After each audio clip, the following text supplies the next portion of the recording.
Hey guys, welcome to this channel. In this video, we're going to be building a framework to answer any product sense interview question. Now note there is no one best way to answer questions like these, but the framework that we'll discuss today will help you derive the right approach or effectively answer these questions asked by the interviewer itself. Now, a quick note, a lot of time when these questions are asked, the interviewer himself is not very clear with respect to the answer that he's looking for. So his goal is to get an opportunity to kind of jump on a brainstorming discussion with you and see how you approach open-ended problems like these, because you'll be working with this guy a lot in the near future and you'd want to understand how you approach problems where the solution itself is not very apparent. So we'll be discussing like an 8-step guide, and we'll take an example to kind of walk through each of these steps to kind of help you drive the point. Before we jump into the framework itself, a quick reminder to subscribe to this channel for the best product management content. If you have any questions, feel free to drop those in the comments or just send those across to me on Instagram. I'm pretty active across these channels and I'll try and help you with the answers for these questions. So let's get started. Step number 1, clarifying questions and assumptions. So assume the question being asked is redesign school journey for kids. Get more clarity on the question itself. Now, in this specific question, I'd ask, are we looking at COVID or post-COVID times? With journey, do we mean the commute journey or experience of the kid going through the school cycle per se, right? The other set of questions also would want to clarify is, why do we want to solve this problem in the first place? What alternatives exist in the market today? What space are we playing in? How big is the market today? And then you also have to make certain set of assumptions with respect to question itself, right? Now in this case, I can assume that this is a post-COVID time, so a lot of schools are now open and the kids themselves are traveling to schools per se. Then I'm going to assume that this is commute to school and not the journey of the kid throughout the school life cycle per se. So you make certain assumptions, you ask certain clarifying questions. This buys you some time to think about the next points that we're going to be discussing, and also helps you stay aligned on the approach that the interviewer is kind of looking for you to take forward. Now once you have these questions and assumptions in place, you move to the users. Think about all the user groups that you can think of. Later on, choose one. So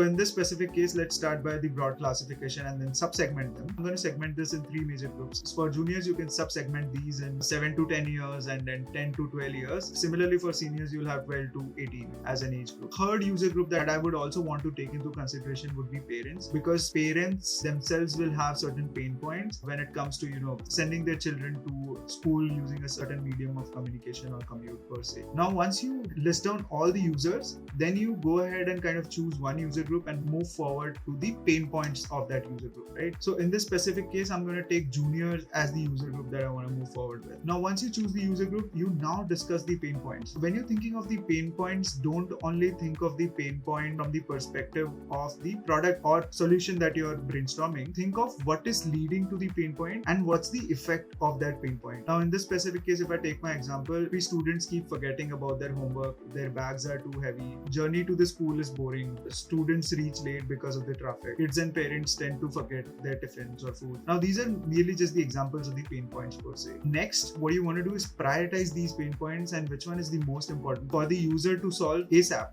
Prioritization is primarily done depending on the number of users facing this problem. So once you have all the pain points listed down, the next step is to do the fun thing, the brainstorming with the interviewer. Now before you go to the brainstorming, which is the step 4, you need to align the interviewer on the users and the pain points. So while you are discussing these users and pain points, ensure that he is on board with the points that you're kind of mentioning. Otherwise, it'd be very hard for him to kind of get involved in the brainstorm if he's not aware of the user group or the pain point itself. So once you guys are aligned, like I said, the interviewer has most probably not solved this before. So get him involved and think out loud, right? So don't restrict yourself with what currently exists out there. Think outside the box as much as possible. So for example, start online lectures of school while they are reaching to school. Then map the students who can help them complete the homework, for example. So if someone forgot to do their homework, map them with the student who will tell them the approach to solve that homework, or let them teach each other while they're commuting to the school per se. Add entertainment during their commute. So junior kids have specific certain tastes with respect to the cartoons. Figure out what's the best way to kind of show them,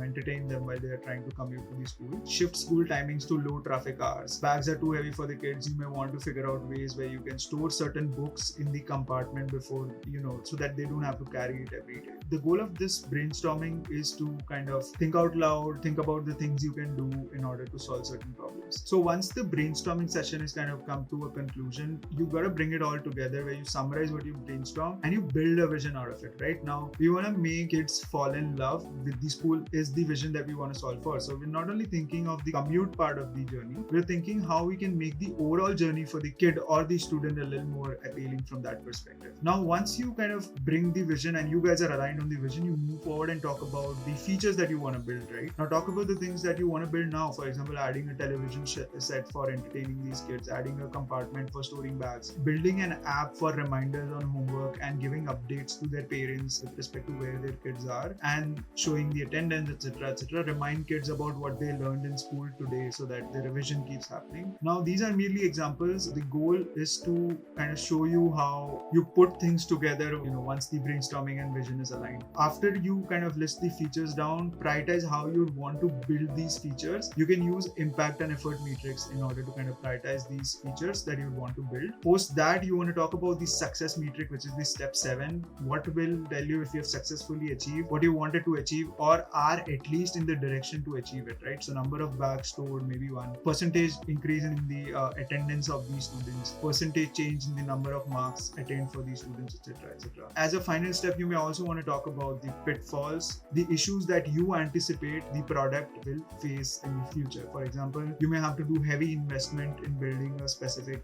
vehicle in order to cater only for the kids per se. But this is the 8-step process that can help you build answer for any product sense interview question. You may have to make certain tweaks depending on the question being asked by the interviewer, but the approach or the steps remain broadly the same. So I hope this video was able to help you kind of get some direction to answer questions like these. If you like this video, share this across with a friend, consider subscribing to the channel, dropping a like on this video, and I'll see you in the next one.